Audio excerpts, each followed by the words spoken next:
Hello students, स्वागत है आपका सक्षम एजुकेशन यूट्यूब चैनल पर। बच्चों, आज हम पढ़ेंगे क्लास 10th में बुक आर्थिक विकास की समझ में चैप्टर 4 वैश्वीकरण और भारतीय अर्थव्यवस्था। देखिए, वैश्वीकरण क्या होता है।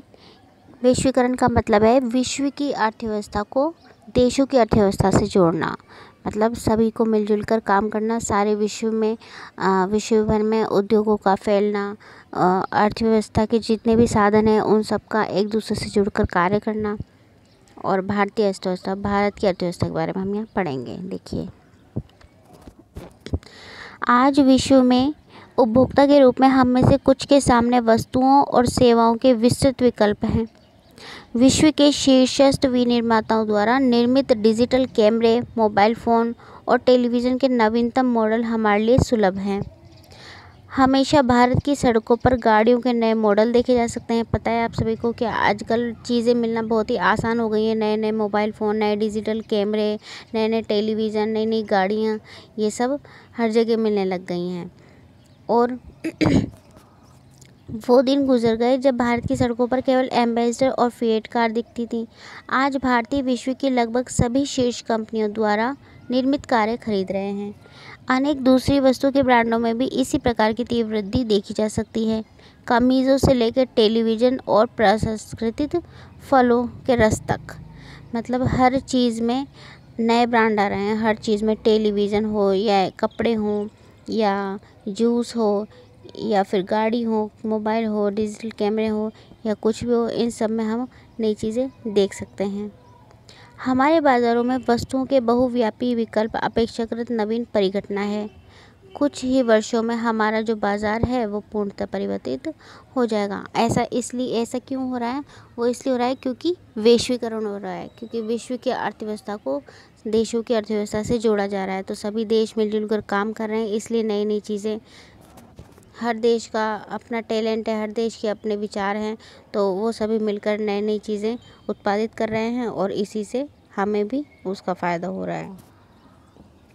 हम इस तीव्र परिवर्तन को कैसे समझ सकते हैं? ऐसे कौन से कारक हैं जो इन परिवर्तनों को ला रहे हैं?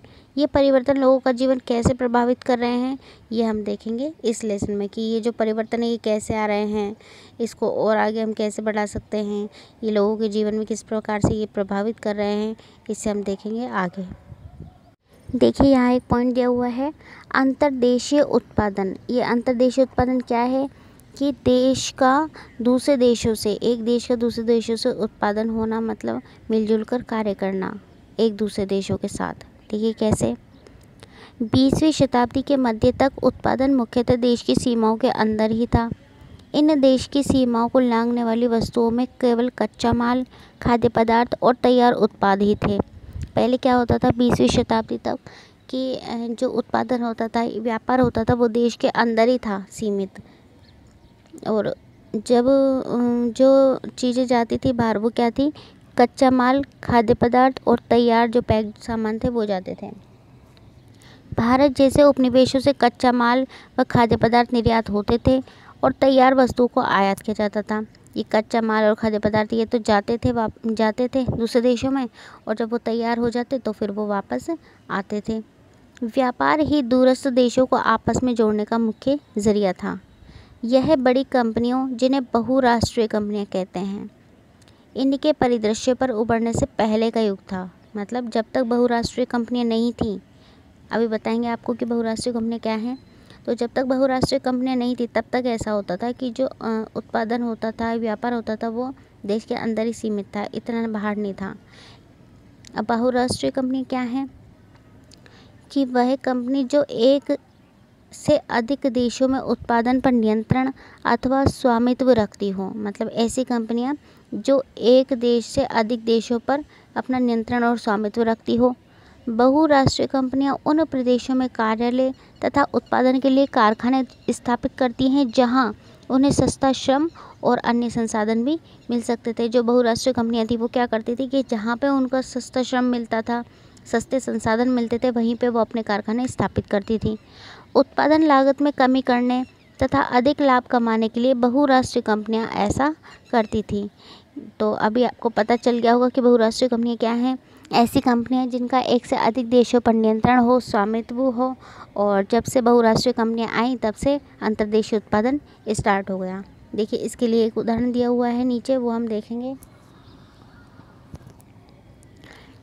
एक बहुराष्ट्रीय कंपनी द्वारा उत्पादन का विस्तार किस प्रकार से होता है। देखिए, औद्योगिक उपकरण बनाने वाली एक बड़ी बहुराष्ट्रीय कंपनी संयुक्त राज्य अमेरिका के अनुसंधान केंद्र में अपने उत्पादों का डिज़ाइन तैयार करती है।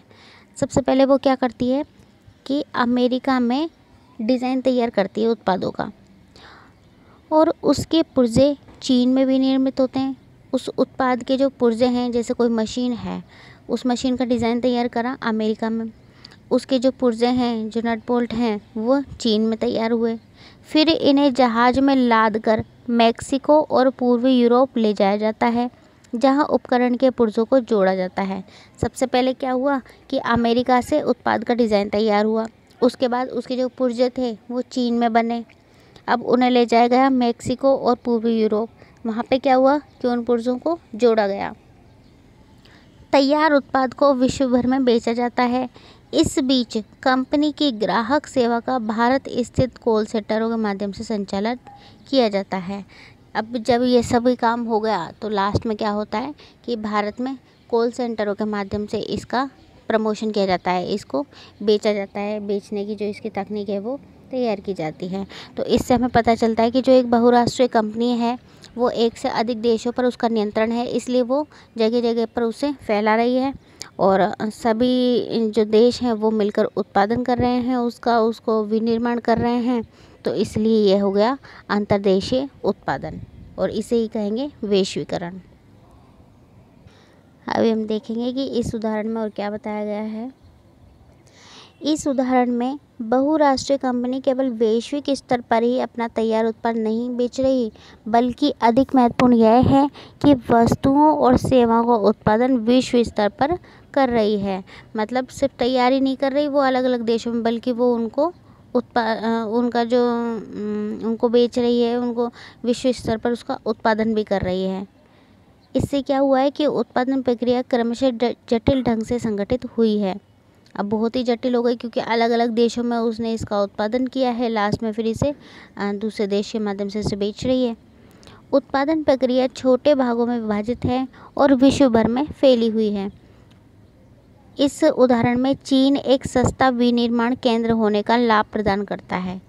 चीन में जो सभी मशीनें हैं वो सस्ती हैं, तो वहाँ पे जो इनका निर्माण होता है वो भी सस्ता में ही हो जाता है। मेक्सिको और पूर्वी यूरोप अमेरिका और यूरोप के बाज़ारों से अपनी निकटता के कारण लाभप्रद हैं।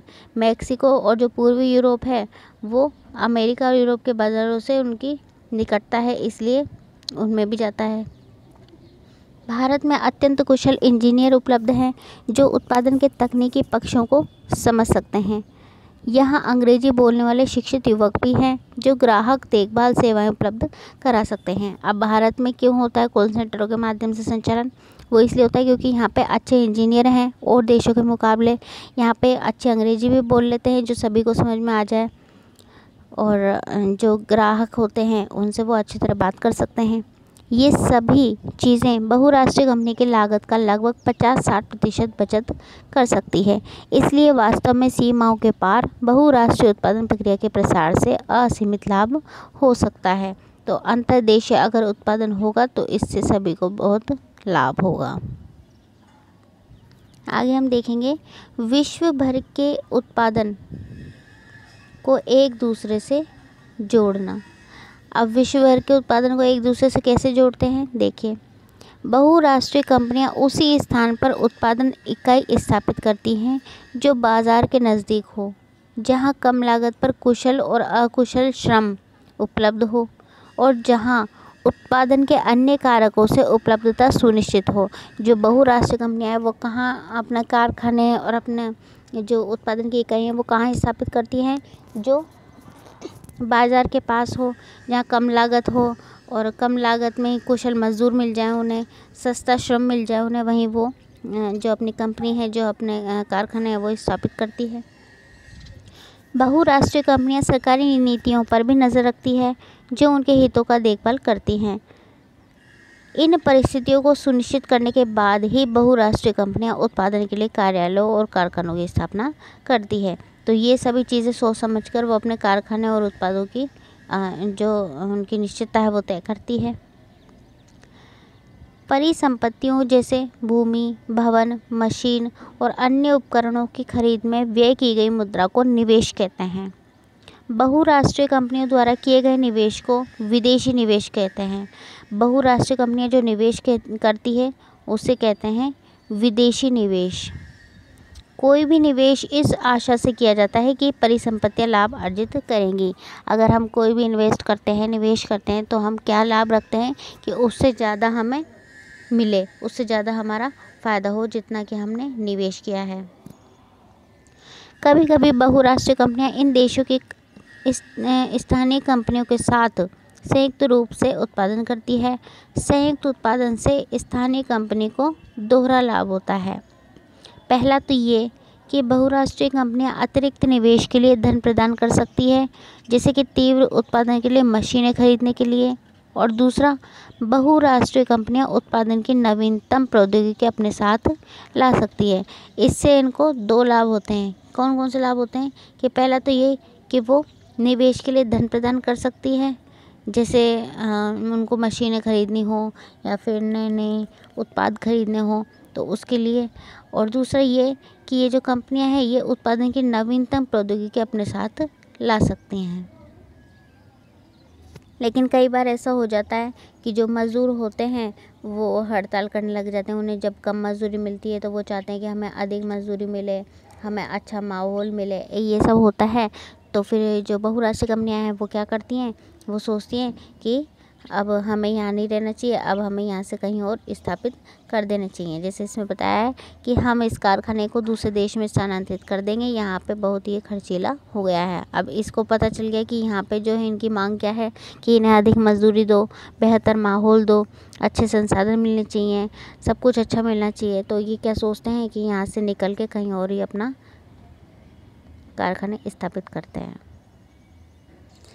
यहाँ मैं बताया कि बहुराष्ट्रीय कंपनियों के निवेश का सबसे आम रास्ता स्थानीय कंपनियों को खरीदना और उसके बाद उत्पादन का प्रसार करना है। जो बहुराष्ट्रीय कंपनियाँ होती हैं वो क्या करती हैं कि जो वहाँ की छोटी कंपनियाँ हैं, स्थानीय कंपनियाँ, उनको खरीद लेती है और फिर उसके बाद अपना उत्पादन का प्रसार करती है। जैसे इसमें एक उदाहरण दिया है कि एक बड़ी अमेरिकी बहुराष्ट्रीय कंपनी कारगिल फूड्स ने परक फूड्स जैसी छोटी भारतीय कंपनियों को खरीद लिया है।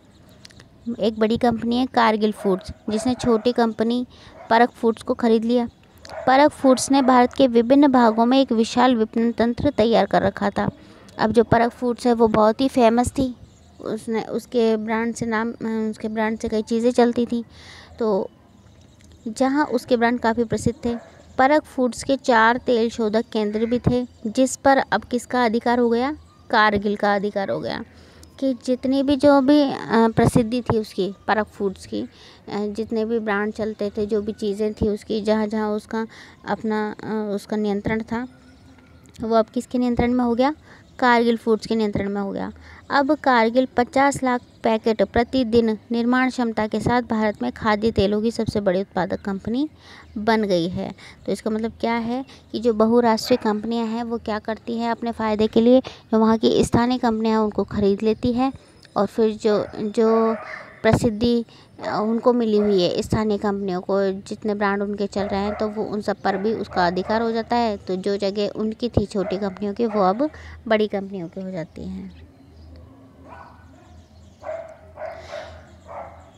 बहुराष्ट्रीय कंपनियां एक अन्य तरीके से उत्पादन नियंत्रित करती है। विकसित देशों की बड़ी बहुराष्ट्रीय कंपनियां छोटे उत्पादकों को उत्पादन का ऑर्डर देती हैं। वस्त्र, जूते, चप्पल, खेल के सामान ऐसे उद्योग हैं जहां विश्व भर में बड़ी संख्या में छोटे उत्पादकों द्वारा उत्पादन किया जाता है। जो ये बहुराष्ट्रीय कंपनियां होती हैं वो क्या करती हैं कि अपने अपने तरीके से जो विकसित देश होते हैं उनकी बहुराष्ट्रीय कंपनियां छोटे उत्पादकों को उत्पादन का ऑर्डर देती हैं, जैसे कि जूते चप्पल हैं, कपड़े हैं, खेलने की चीज़ें हैं, उन सब का करती है, ऑर्डर देती हैं। बहुराष्ट्रीय कंपनियों को इन उत्पादों की आपूर्ति की जाती है। फिर इन्हें अपने ब्रांड के नाम से ग्राहकों को वो बेचती है। वो क्या करती है, जो छोटी कंपनियां हैं उनको ऑर्डर दे देती है बनाने के लिए, और जब वो बन जाते हैं, तैयार हो जाते हैं, और फिर वो उनको अपने नाम से बेचती है।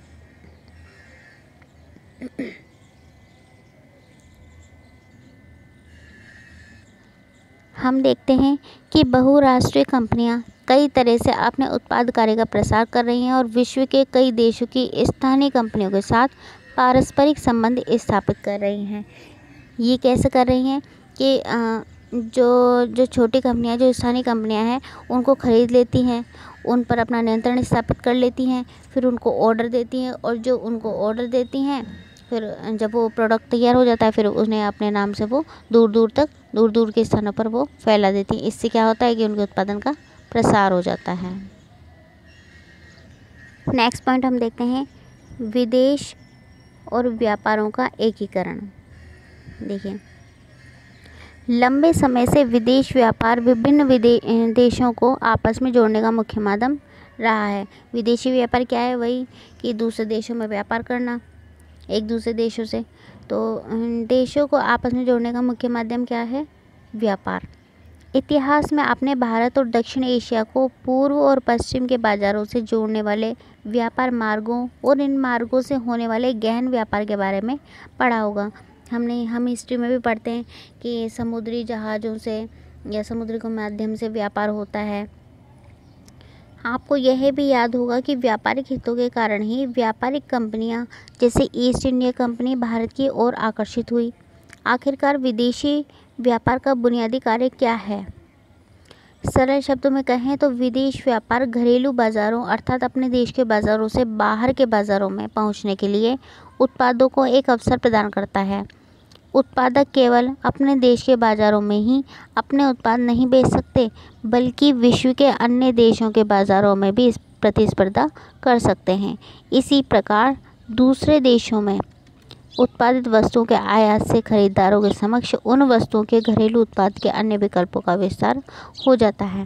तो सीधे अर्थों में क्या होगा कि विदेशी व्यापार और बाज़ारों का एकीकरण कैसे हो रहा है कि जो विदेशी हम जैसे एक देश है वो दूसरे देश में व्यापार करते हैं, व्यापार मार्गों के माध्यम से, सड़क मार्ग है, जल मार्ग है, वायु मार्ग है, इनके माध्यम से वो व्यापार करते हैं।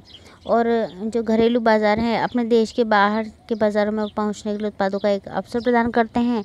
उत्पादक केवल अपने देश के बाज़ार में ही अपने उत्पाद नहीं बेच सकते, बल्कि विश्व के किसी भी कोने में वो अपने उत्पादों को बेच सकते हैं, उनसे कंपटीशन कर सकते हैं। इस तरीके से बाज़ारों का और विदेशी व्यापार का एकीकरण हो जाता है।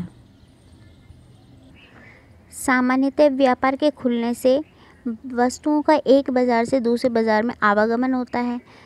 जब मिलजुल कर सभी देश काम करेंगे तो क्या होगा कि एक बाज़ार से दूसरे बाज़ार में जाना पड़ेगा उत्पादों को। बाज़ार में वस्तुओं के विकल्प बढ़ जाते हैं। दो बाज़ारों में एक ही वस्तु का मूल्य एक समान होने लगता है। अब दो देशों के उत्पादक एक दूसरे से हज़ारों मील दूर होकर भी एक दूसरे से प्रतिस्पर्धा कर सकते हैं। इस प्रकार विदेश व्यापार विभिन्न देशों के बाज़ारों को जोड़ने का एक एकीकरण में सहायक हो जाता है। यहाँ हम देखेंगे जो आज के हमारे लेसन का मेन टॉपिक है कि वैश्वीकरण क्या है। देखिए, हम देखते हैं कि वैश्वीकरण क्या है। अधिक विदेशी व्यापार और अधिक विदेशी निवेश के परिणाम स्वरूप विभिन्न देशों के बाज़ारों व उत्पादन में एकीकरण हो रहा है। सभी जो देश हैं एक दूसरे से मिलकर उत्पादन कर रहे हैं, व्यापार कर रहे हैं, बाज़ार स्थापित कर रहे हैं, उन सब में एकीकरण हो रहा है। विभिन्न देशों के बीच परस्पर संबंध और तीव्र एकीकरण की प्रक्रिया ही वैश्वीकरण है। मतलब जो देश हैं उन देशों के बीच में जो भी संबंध हो रहे हैं, जो भी व्यापार है, इन सब में जो एकीकरण हो रहा है तीव्र गति से, तो उसी को वैश्वीकरण कहा जाता है। विभिन्न देशों के बीच एक से अधिक वस्तुओं और सेवाओं, निवेश और प्रौद्योगिकी का आदान प्रदान हो रहा है। इसी से जो हमारा वैश्वीकरण है वो हो रहा है। कैसे कि जो अलग अलग देश हैं उनमें अलग अलग वस्तुओं, सेवाओं, प्रौद्योगिकी का आदान प्रदान हो रहा है। कहीं पर चीज़ें बन रही हैं, कहीं पे उसकी डिज़ाइन तैयार हो रही है, कहीं पर उसके पुर्ज़ों को जोड़ा जा रहा है, किसी के द्वारा, किसी देश के द्वारा वो बेचा जा रहा है, प्रमोशन हो रहा है उसका। तो इस तरीके से जो सभी देश है वो मिलजुल कर कार्य कर रहे हैं, मिलजुल कर वो व्यापार कर रहे हैं। इसी से विश्व का एकीकरण हो रहा है। वस्तुओं, सेवाओं, निवेशों और प्रौद्योगिकी के अतिरिक्त विभिन्न देशों को आपस में जोड़ने का एक और माध्यम हो सकता है। वो क्या कि विभिन्न देशों के बीच लोगों का आवागमन। जो लोग हैं वो एक दूसरे देशों में जाते हैं, टूर पर भी जाते हैं और काम से भी जाते हैं। प्राय लोग बेहतर आय, बेहतर रोज़गार व शिक्षा की तलाश में एक देश से दूसरे देश में आवागमन करते हैं। सब चाहते हैं हमें अच्छी से अच्छी आय प्राप्त हो, अच्छे से अच्छे हमें अच्छा से अच्छा हमें वो शिक्षा मिले, अच्छे से अच्छे हमें रोज़गार मिले। तो इसलिए लोग क्या करते हैं, एक दूसरे देशों में जाते हैं। लेकिन विगत कुछ दशकों में अनेक प्रतिबंधों के कारण विभिन्न देशों के बीच लोगों के आवागमन में अधिक वृद्धि नहीं हुई है। कि ये अभी भी कोरोना के टाइम पर भी 3-4 सालों में जो देशों में आना जाना है लोगों का वो बंद कर दिया था कोरोना की वजह से। तो ऐसे ही कई वो हो जाती हैं, समस्याएं हो जाती हैं, प्रॉब्लम हो जाती हैं, तो वो बंद कर देते हैं। इसी वजह से जो अब है वो लोगों का जो आवागमन है उसमें वृद्धि नहीं हुई, वहीं के वहीं रह गया है।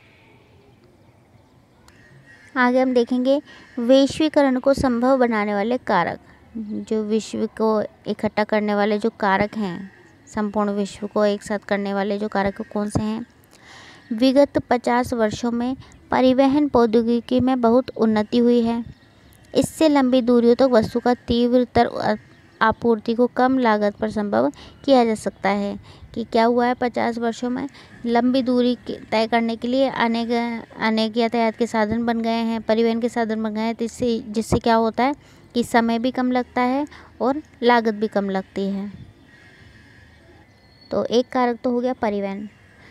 दूसरा क्या है कि इससे भी ज़्यादा उल्लेखनीय है सूचना व संचार प्रौद्योगिकी का विकास। कि कंप्यूटर वगैरह है, इंटरनेट है, इनका बहुत अधिक विकास हो गया है। वर्तमान समय में दूरसंचार, कंप्यूटर व इंटरनेट के क्षेत्र में प्रौद्योगिकी द्रुत गति से परिवर्तित हो रही है। दूरसंचार सुविधाओं जैसे टेलीग्राफ, टेलीफोन, मोबाइल, फैक्स, इनका विश्व भर में एक दूसरे से संपर्क करने, सूचनाओं को तत्काल प्राप्त करने और दूरवर्ती क्षेत्रों में संवाद करने में उपयोग किया जाता है। ये सुविधाएं संचार उपग्रहों द्वारा सुगम हुई हैं। जैसा कि आप जानते होंगे जीवन के लगभग प्रत्येक क्षेत्र में कंप्यूटर का प्रवेश हो गया है। मतलब कोई भी क्षेत्र मान लो, चाहे वो चिकित्सा का क्षेत्र मान लो, शिक्षा का क्षेत्र मान लो, इंजीनियरिंग का क्षेत्र मान लो, कोई भी अगर क्षेत्र है तो वहाँ पे कंप्यूटर ज़रूरी है।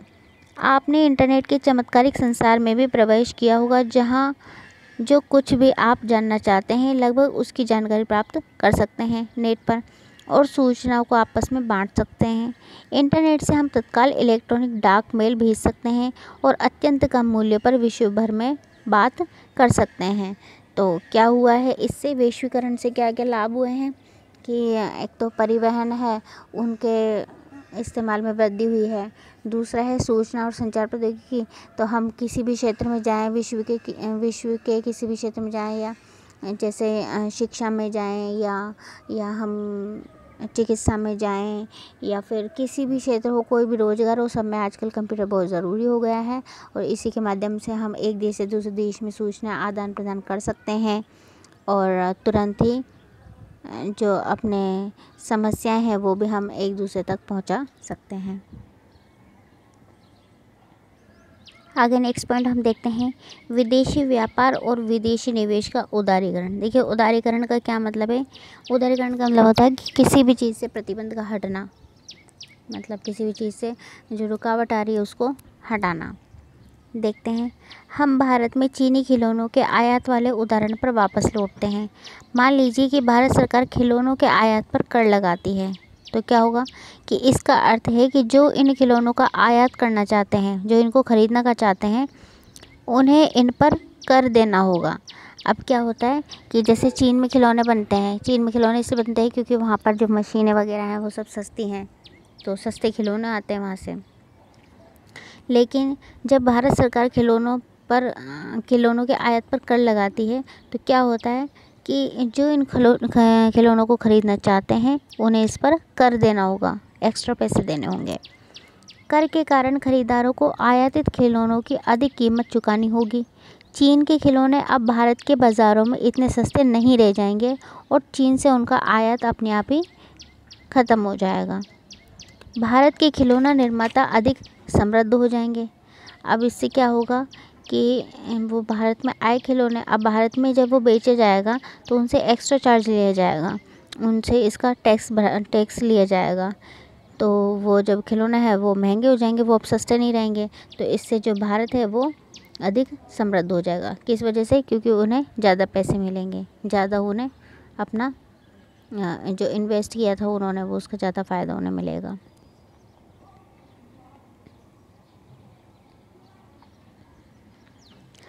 आयात पर कर व्यापार अवरोध का एक उदाहरण है।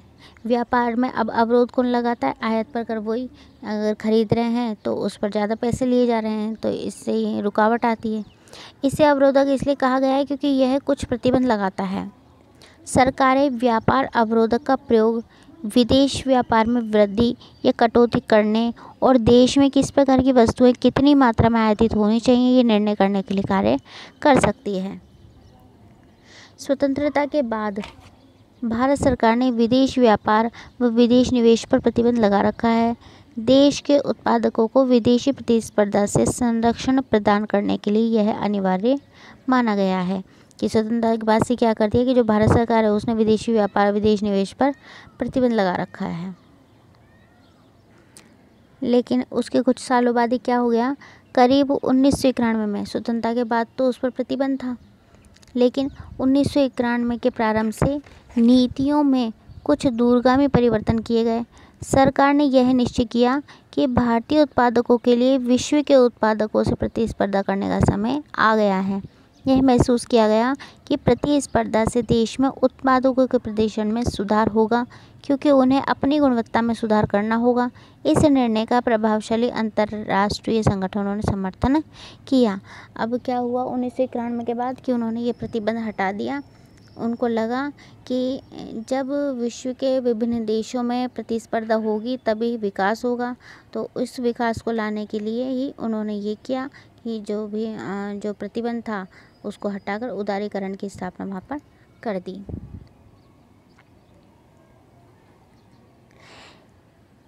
इसलिए विदेश व्यापार व विदेशी निवेश पर से अवरोधों को काफ़ी हद तक हटा दिया गया।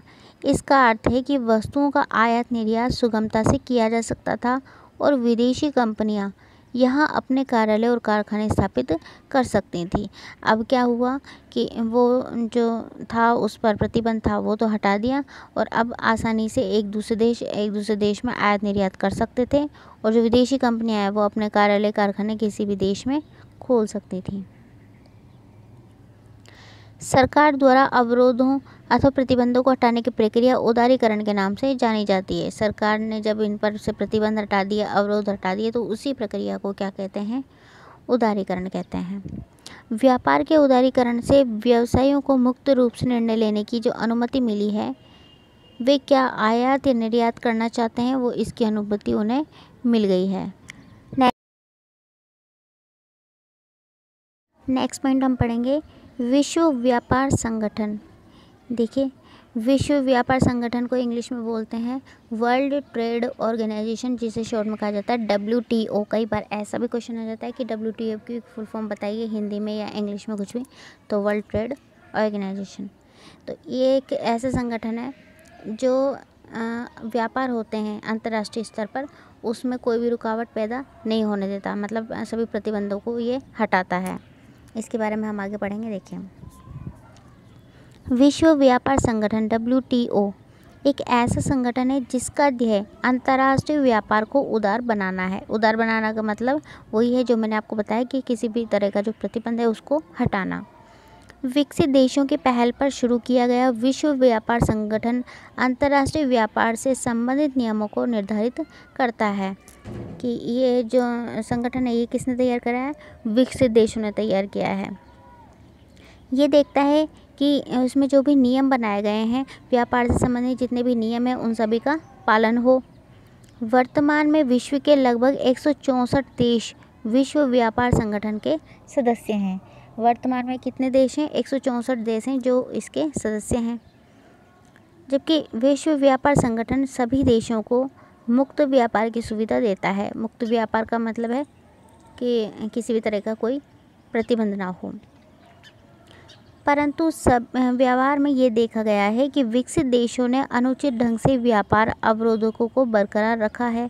दूसरी ओर विश्व व्यापार संगठन के नियमों ने विकासशील देशों के व्यापार अवरोधों को हटाने के लिए विवश किया है। इसका एक उदाहरण क्या है? कृषि उत्पादों के व्यापार पर वर्तमान में बहस चल। नेक्स्ट पॉइंट हम देखते हैं, भारत में वैश्वीकरण का प्रभाव।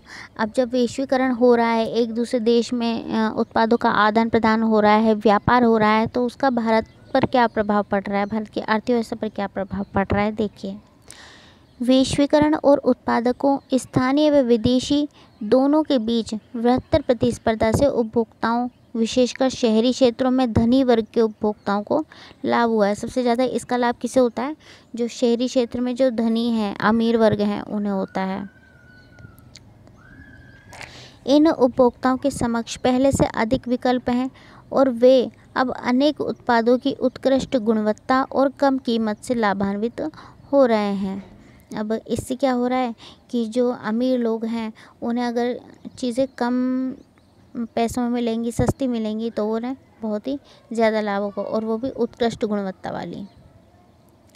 परिणामतः ये लोग पहले की तुलना में आज अपेक्षाकृत उच्चतर जीवन का आनंद ले रहे हैं। उत्पादकों और श्रमिकों पर वैश्वीकरण का एक समान प्रभाव पड़ा है।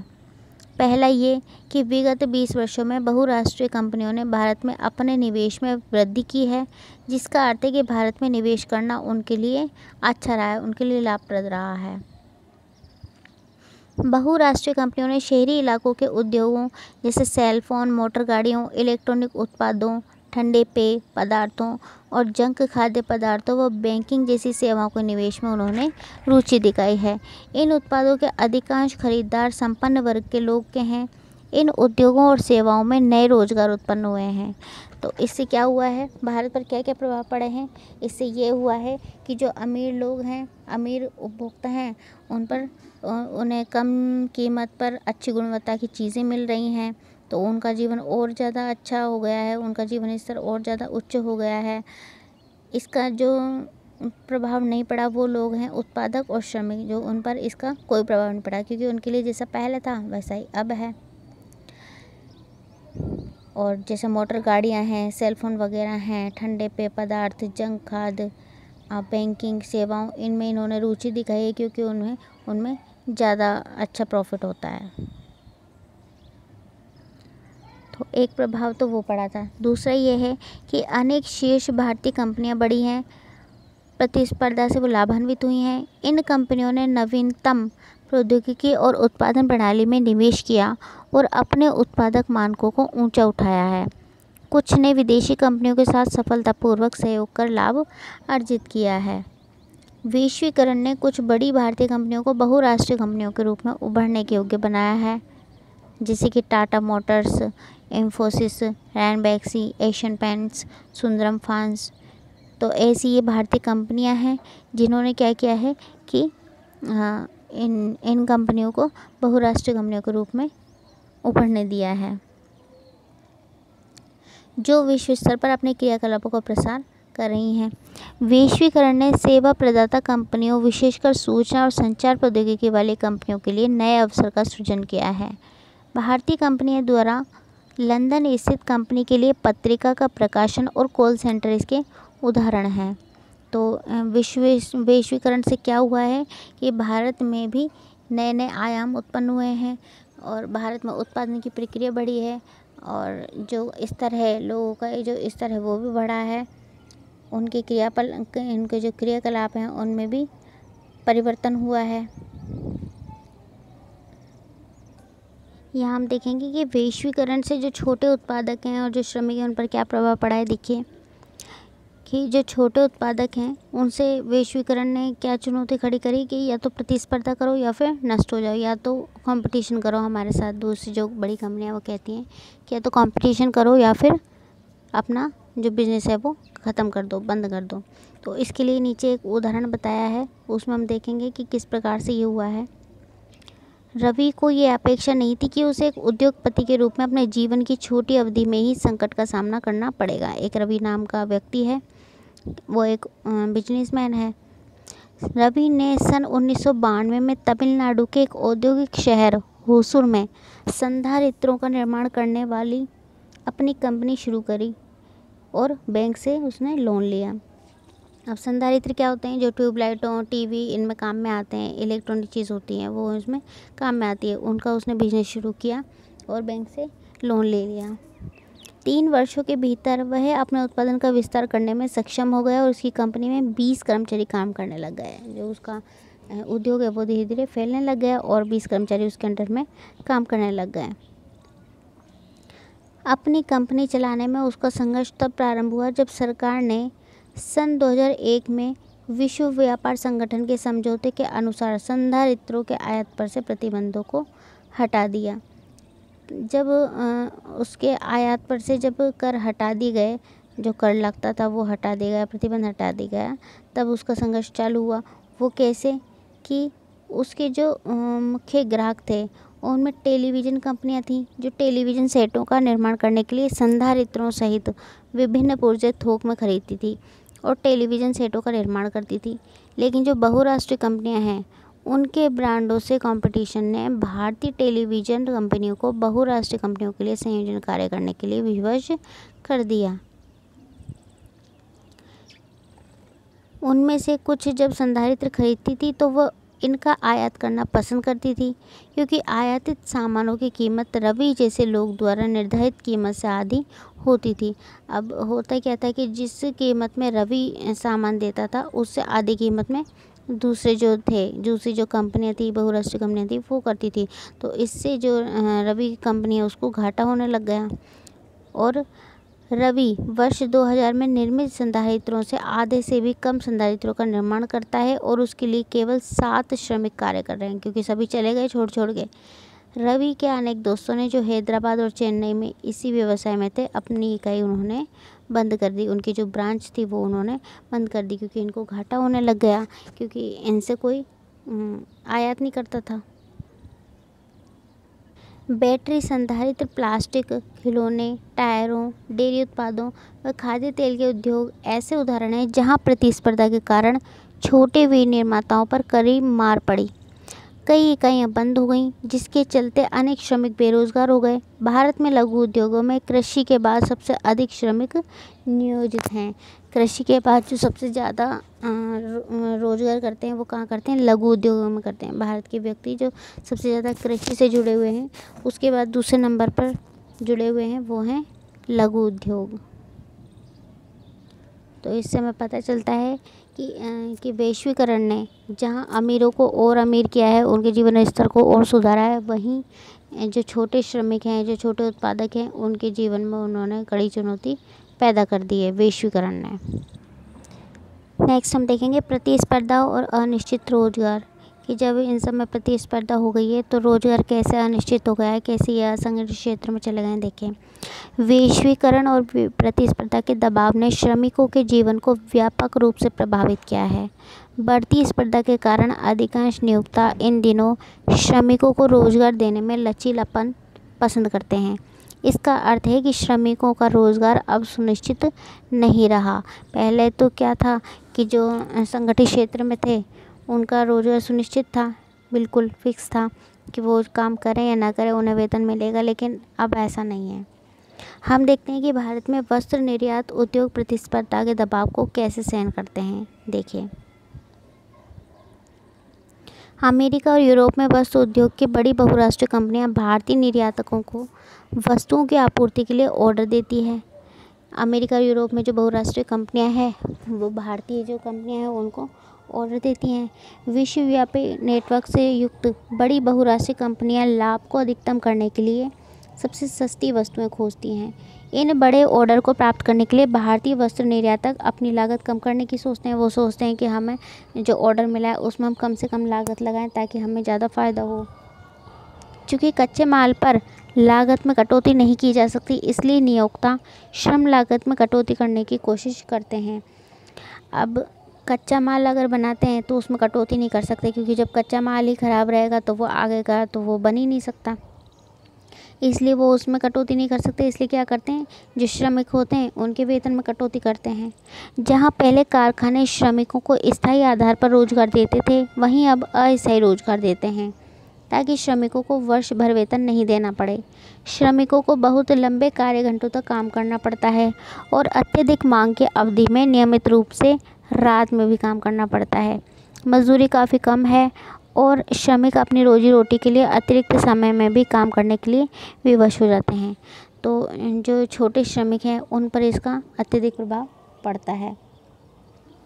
हालांकि वस्तु निर्यातक के बीच प्रतिस्पर्धा से बहुराष्ट्रीय कंपनियों को अधिक लाभ कमाने में मदद मिली है, परंतु वैश्वीकरण के कारण मिले लाभ में श्रमिकों को न्यायसंगत हिस्सा नहीं दिया जा रहा है। जब ये प्रतिस्पर्धा हो गई है तो इससे बहुराष्ट्रीय कंपनियों को तो लाभ मिला है, वो तो बस ऑर्डर दे देते हैं। भारतीय कंपनियों में जो छोटी कंपनियां हैं उनको ऑर्डर दिया और जो भारतीय लोग हैं वो उस ऑर्डर को पूरा करते हैं। लेकिन वो किस तरीके से पूरा करते हैं, कम लागत वो लगा नहीं सकते कच्चे माल में, तो वो क्या करते हैं, श्रमिकों को कम पैसा देते हैं। और जब श्रमिकों को कम पैसा दिया जाता है तो जो उनके साथ वो न्याय संगत हिस्सा उन्हें नहीं दिया जाता। जितना उन्हें मिलना चाहिए, जितनी मजदूरी उन्हें मिलनी चाहिए, उतनी उनकी पूरी नहीं हो पाती।